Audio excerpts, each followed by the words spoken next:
Good morning everyone. आज हम पढ़ने वाले हैं बहुपद का प्रश्नावली 2। ठीक है, पिछली कक्षाओं में हमने पढ़ा था, पिछली कक्षा में, कि गुणनफल प्रमेय क्या होता है, शेषफल प्रमेय क्या होता है। ठीक है, तो मतलब किसी भी बहुपद को एक x माइनस ए या फिर कुछ भी रहेगा, x माइनस कुछ समथिंग कुछ भी हो सकता है। ठीक है, उससे भाग देने पर शेषफल प्रमेय की सहायता से आपका क्वेश्चन रहेगा शेषफल ज्ञात कीजिए। ठीक है, तो शेषफल प्रमेय क्या होता है उसको एक बार फिर से देख लीजिए कि यदि किसी बहुपद f(x) को x माइनस ए से भाग देने पर शेषफल fa प्राप्त होता है। ठीक है, यही शेषफल प्रमेय कहलाता है। फिर है आपका गुणनखंड प्रमेय। ठीक है, गुणनफल प्रमेय बोलो या गुणनखंड प्रमेय बोलो, तो वो होता है यदि किसी बहुपद f(x) को, ध्यान से सुनिएगा, यदि किसी बहुपद f(x) को x माइनस ए से भाग दिया जाए तो शेषफल भाग दिया जाए और शेषफल fa बराबर क्या हो, 0 हो, मतलब शेषफल आपका क्या मिलना चाहिए, 0 मिलना चाहिए। तब हम बोलेंगे x माइनस ए को किसी बहुपद f(x) का गुणनखंड। ठीक है, यदि किसी बहुपद f(x) को x माइनस ए से भाग दिया जाए और शेषफल 0 प्राप्त हो तो उस x माइनस ए को उस बहुपद का क्या बोलेंगे, गुणनफल बोलेंगे। ठीक है, तो अब चलते हैं हम प्रश्नावली की ओर। पहला क्वेश्चन आपका दिया गया है, यदि f(x) इक्वल टू यदि px इक्वल टू x का cube plus 3x square minus 5x plus 8 को निम्न से भाग करें और शेषफल प्रमेय की सहायता से क्या निकालें, शेषफल निकालें। ठीक है, तो चलते हैं, शेषफल प्रमेय क्या है अभी मैं बोली और पिछली कक्षा में मैं बताई भी हूँ, प्रूफ भी की हूँ कैसे निकालते हैं। ठीक है, तो आपका क्वेश्चन है किससे भाग देना है, मैं दूसरा पॉइंट को ले ली हूँ 2x माइनस 1 से भाग देने पर। ठीक है, तो अब चलते हैं, इसका सॉल्यूशन है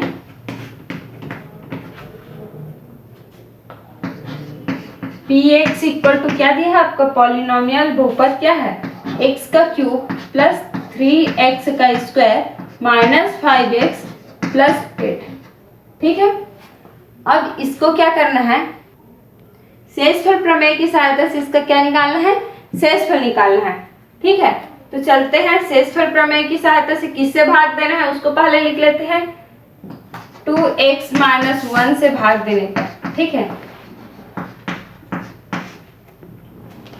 भाग देकर 2x माइनस 1 से भाग देकर।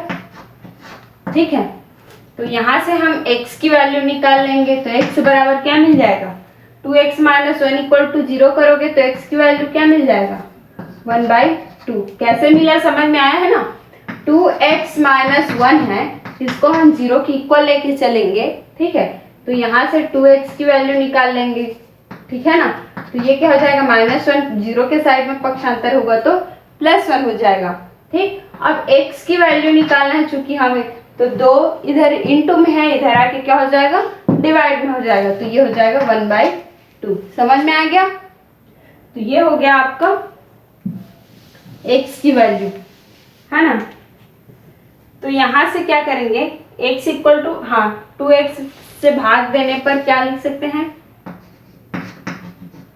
देने पर।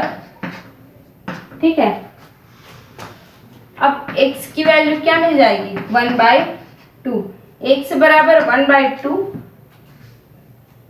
ठीक है, x बराबर 1/2 मिल गया। अब क्या है, शेषफल प्रमेय की सहायता से निकालना है ना। यहां से लिख सकते हो, शेषफल प्रमेय की सहायता से, एक मिनट इसको पहले लिख लेते हैं,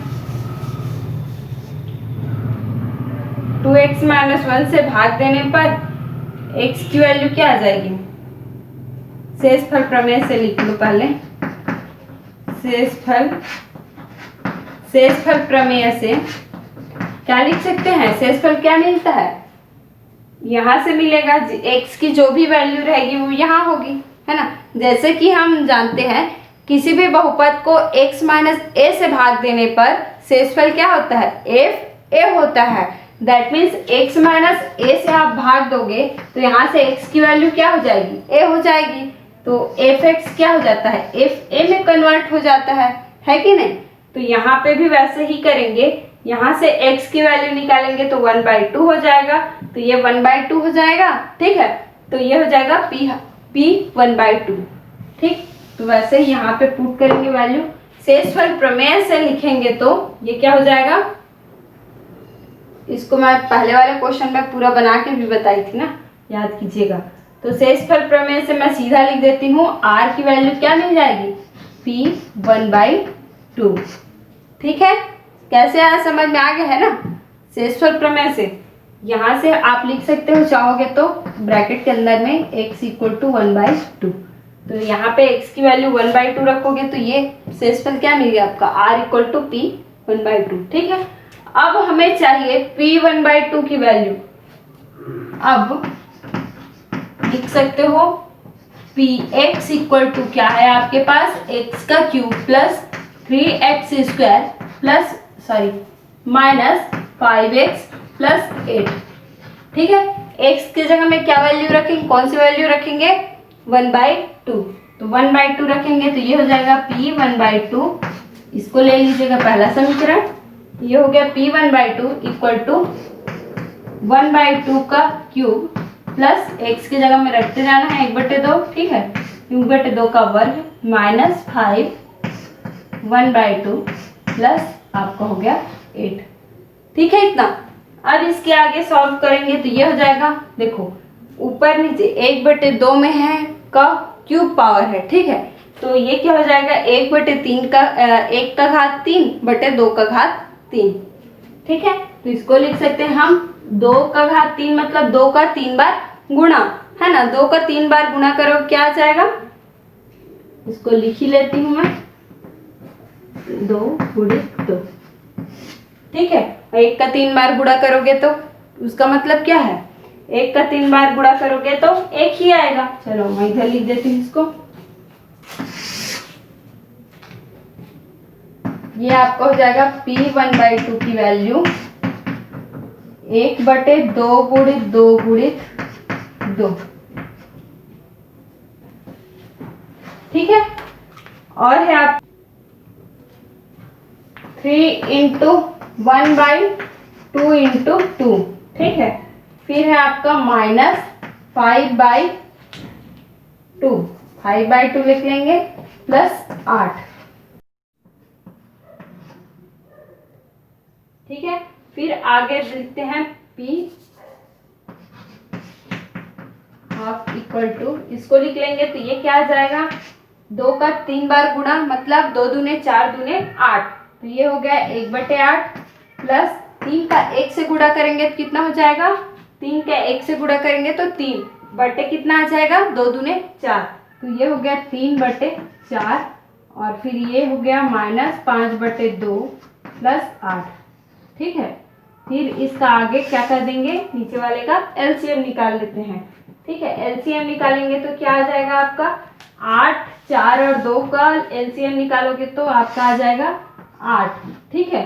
8 से डिवाइड करेंगे 1 आएगा, 1 का गुणा ऊपर वाले से करेंगे तो 1 ही रहेगा, प्लस 8 को 4 से भाग देंगे तो कितना आएगा, 2 आएगा, है ना, और 2 का 3 से गुणा करेंगे तो 6, फिर माइनस है तो माइनस डाल देंगे, 8 को भाग देंगे, 8 का 2 से भाग देंगे, ठीक है, 8 को 2 से भाग देंगे तो कितना आएगा, 2 चौक 8, और 4 का कितना से गुणा करेंगे, 5 से गुणा करेंगे तो कितना आ जाएगा 20, ठीक है। प्लस है तो प्लस डाल दिए, 8 का गुणा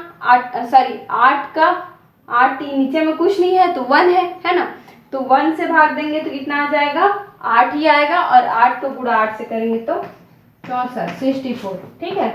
फिर देखिए जिसके सामने में प्लस है सारे को प्लस करेंगे, फिर जहाँ माइनस है उससे माइनस कर देंगे, ठीक है।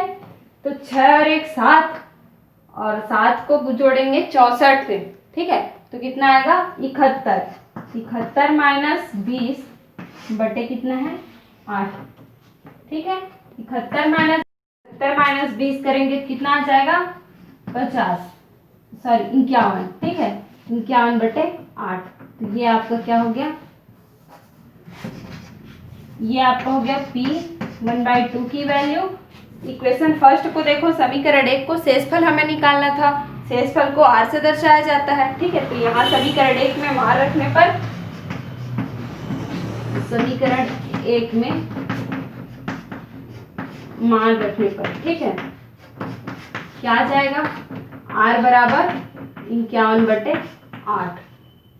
ये आपका आंसर हो गया, ठीक है। ठीक है, तो समीकरण 1 में मान रखने पर क्या आ जाएगा, r बराबर आपका आ जाएगा P 1/2 की वैल्यू रख देंगे 51/8, और r की वैल्यू ही हमें निकालनी थी, ठीक है। r क्या है आपका, शेषफल। तो शेषफल प्रमेय से हम शेषफल निकाल लिए, कितना आ गया, 51/8। यही आंसर है, ठीक है। अब चलते हैं दूसरे क्वेश्चन की ओर, ठीक है। तो जो पहला क्वेश्चन हम देखे उसमें से बाकी आप लोग बना के देखिएगा, नहीं बनता है तो फिर पूछेगा, ठीक है। फिर आपका दूसरा प्रश्न पे चलते हैं। दूसरा प्रश्न कहता है कि निम्नलिखित में से जांच कीजिए कि gx px का एक क्या है, गुणनखंड है, ठीक है। चेक करना है कि gx जो है वो px का गुणनखंड है कि नहीं, है कि नहीं। तो देखिए, गुणनखंड के लिए क्या हमें लाना रहता है, गुणनखंड तब होता है जब इस px जो बहुपद है उसकी वैल्यू क्या आनी चाहिए, 0 आनी चाहिए, ठीक है। जो बहुपद है उसकी वैल्यू 0 होगा तो ये क्या कहलाएगा, x - 3 इस fx का गुणनखंड कहलाएगा, ठीक है। और ये 0 क्यों होना चाहिए, क्योंकि ये 0 होगा तभी, मतलब r की वैल्यू 0 होनी चाहिए, है ना। शेषफल क्या होना चाहिए, 0 होना चाहिए। तो r क्या होता है, r इक्वल टू क्या हो जाएगा, px हो जाएगा, ठीक है। और x के, जब x की वैल्यू हम यहाँ से देखेंगे, ठीक। तो आप देखते हैं, सॉल्यूशन इसका देख लेते हैं कि gx क्या होना चाहिए, gx px का गुणनखंड है कि नहीं, ठीक है।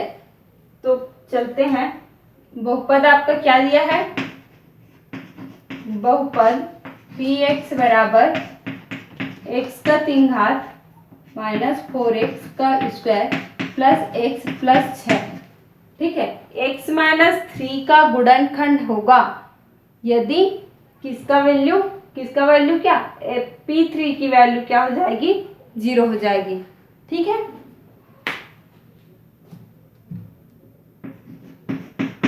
इस बहुपद में x की वैल्यू क्या रखने पर, 3 रखने पर, ठीक है। इस बहुपद में x बराबर 3 रखने पर,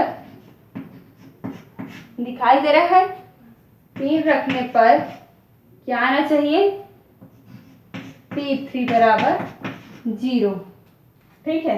p3 बराबर 0 हो तब ये x - 3 इसका क्या कहलाएगा, गुणनखंड कहलाएगा, ठीक है। थ्योरम लिखा है ना, याद कीजिएगा, x - 3 px का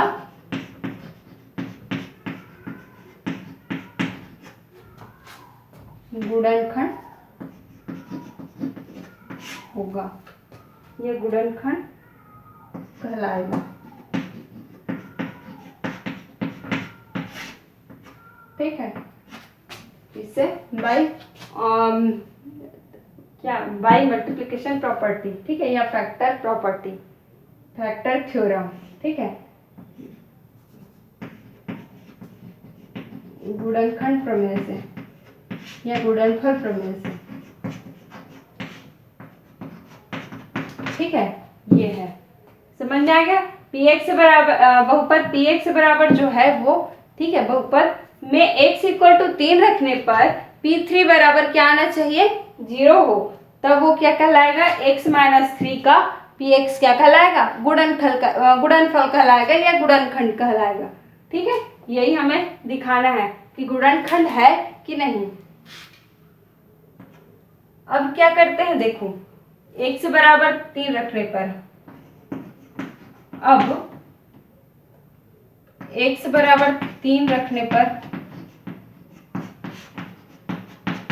ठीक है, x बराबर 3 रखने पर क्या है, क्या आएगा, p किस में रखोगे उसको भी ध्यान दीजिएगा ना, बहुपद में रखना है ना।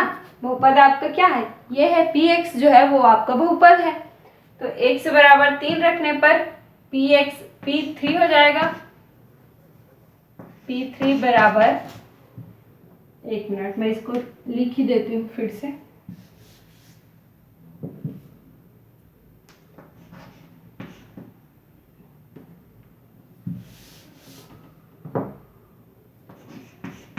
px बराबर x का क्यूब माइनस 4x का स्क्वायर प्लस x प्लस 6, ठीक है।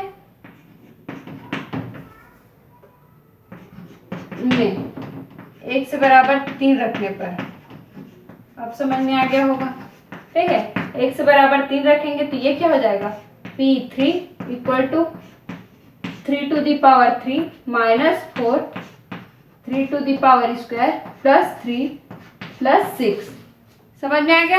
x के जगह में क्या मान रख दिए हैं, 3, ठीक है। अब इसको आगे सॉल्व करेंगे तो ये हो जाएगा आपका 3 का 3 बार गुणा करेंगे, पहले लिख देती हूँ, ठीक है। माइनस 4 गुणित 3 का 2 बार गुणा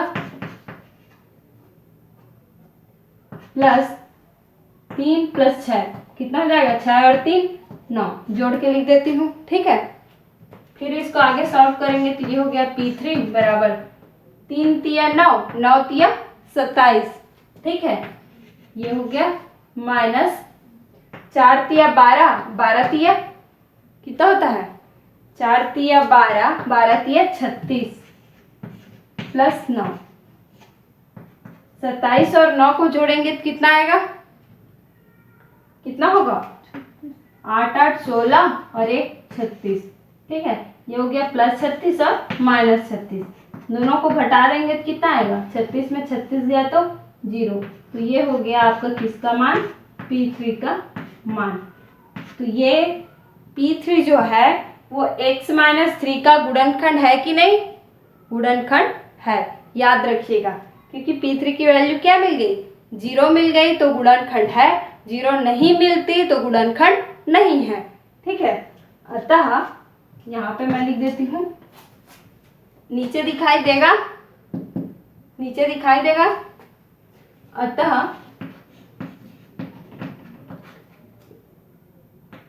x माइनस 3 px का क्या है, एक गुणनखंड है, px का एक। इसके आगे मैं इधर लिख रही हूँ p3 इक्वल टू 0, अतः हम कह सकते हैं, ठीक है। अतः x माइनस 3 p3 का एक क्या है, या px का एक गुणनखंड है। अतः x माइनस 3 px का एक गुणनखंड या गुणनफल है, गुणनखंड है, ठीक है। यही आपका क्या है, आंसर है। जब 0 मिलेगा तो गुणनखंड है, ठीक है, और 0 नहीं मिलता है तो गुणनखंड नहीं है। समझ में आ गया।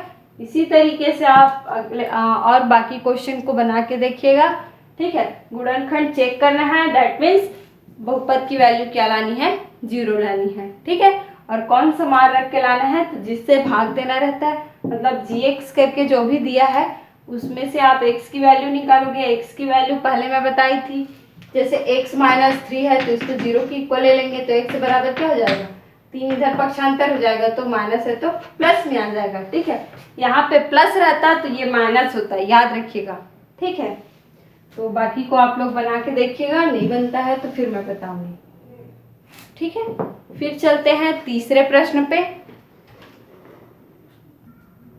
ठीक है। तो ये रहा हमारा तीसरा प्रश्न। निम्न में से a का मान ज्ञात कीजिए जबकि gx px का एक क्या हो, गुणनखंड हो। गुणनखंड कब होता है, जब px की वैल्यू क्या मिलती है, 0 मिलती है। px x से x की वैल्यू हम यहाँ से देखेंगे ना, तो px की वैल्यू 0 मिलती है तब वो गुणनखंड कहलाता है, ठीक है। तो gx को px का गुणनखंड हो तब हमें क्या निकालना है, a का मान निकालना है। तो चलते हैं सॉल्यूशन करते हैं, क्या कैसा आता है सॉल्व करते हैं, ठीक है। तो px हमारे पास दिया हुआ है, px बराबर x का स्क्वायर प्लस ax प्लस 2। ठीक है ना। अब gx की वैल्यू भी दिया गया है, gx क्या है x प्लस 1। यहाँ से x की वैल्यू आप फाइंड करोगे तो क्या आएगा, x की वैल्यू डिफाइन करोगे तो इक्वल टू 0 लोगे तो x बराबर प्लस 1 है, 0 के साइड में जाएगा तो क्या हो जाएगा -1। x की वैल्यू क्या मिल गया -1। ठीक है, तो मैं यहाँ पे बता देती हूँ आपको। यदि क्या बोला गया है, प्रश्नानुसार px से क्या हो, गुणनखंड हो, px गुणनखंड हो, तब x की वैल्यू क्या रखेंगे,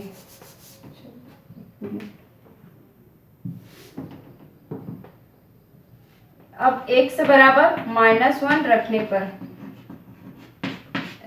पर इसमें, इस समीकरण में, ठीक है, समीकरण एक में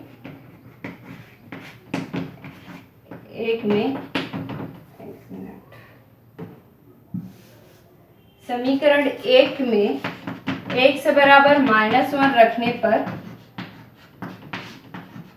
x बराबर -1 रखेंगे तो क्या आ जाएगा, p -1 इक्वल टू -1 का वर्ग प्लस, हाँ प्लस a, x के जगह हम क्या रखेंगे -1 प्लस 2। ना समझ में आ गया।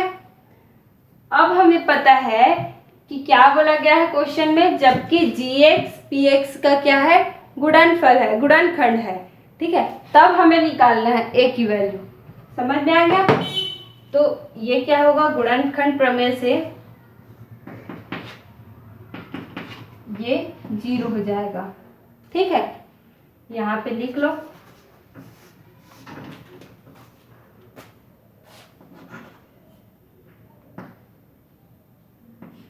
px x प्लस 1 का गुणनखंड है।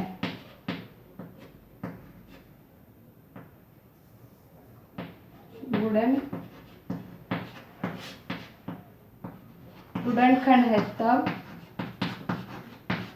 p -1 इक्वल टू क्या होगा, 0 होगा। ठीक है, ये पॉइंट लिखिएगा।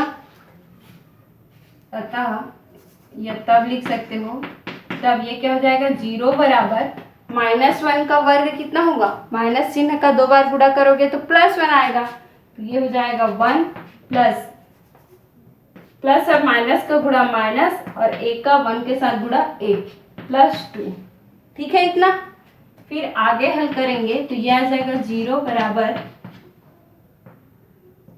2 और 1 3 -a। यहाँ से हम a की वैल्यू निकालेंगे तो a बराबर, से हमारा a की वैल्यू क्या मिल गई, 3 मिल गई। ठीक है, और यही हमें निकालना था। a का मान ज्ञात कीजिए बोला गया था, तो a का मान हमारा मिल गया 3। यही आपका आंसर है। बाकी आप लोग बना के देखिएगा। ठीक है।